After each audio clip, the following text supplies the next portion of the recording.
প্রবাল নিউজে স্বাগত জানাচ্ছি। আমরা এখন আছি কক্সবাজার কলাতলি পয়েন্টে এবং আজকে কোনো সাপ্তাহিক ছুটি নেই, তবুও আমরা এখানে বেশ অসংখ্য পর্যটকদের ভিড় লক্ষ্য করছি।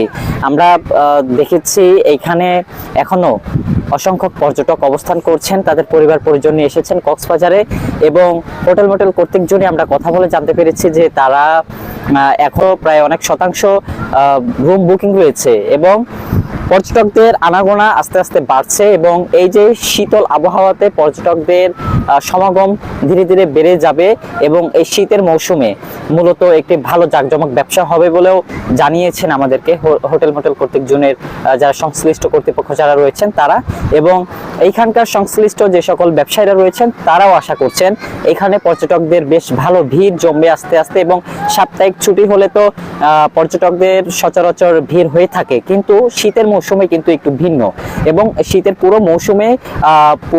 মৌসুম জুড়ে থাকছে পর্যটক এবং কক্সবাজারের আশেপাশে মিলছে হাজারো পর্যটকদের দেখা এবং তারা এখানে আনন্দ করছেন, পরিবার পরিজন এসেছেন।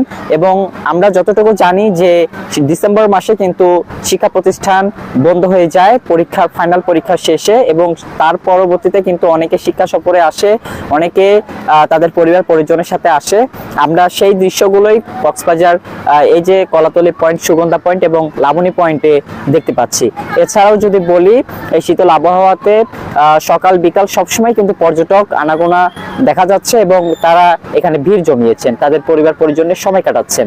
যদি আমরা আরেকটু ভালো করে দেখাই, পর্যটকদের বেশ সমাগম দেখতে পাচ্ছি।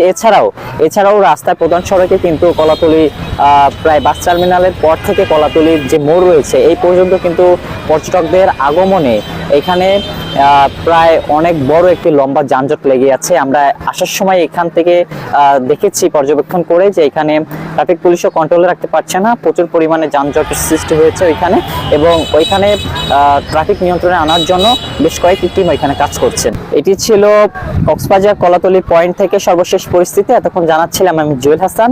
পরবর্তী আপডেটের জন্য প্রবাল নিউজের সাথেই থাকুন। ধন্যবাদ।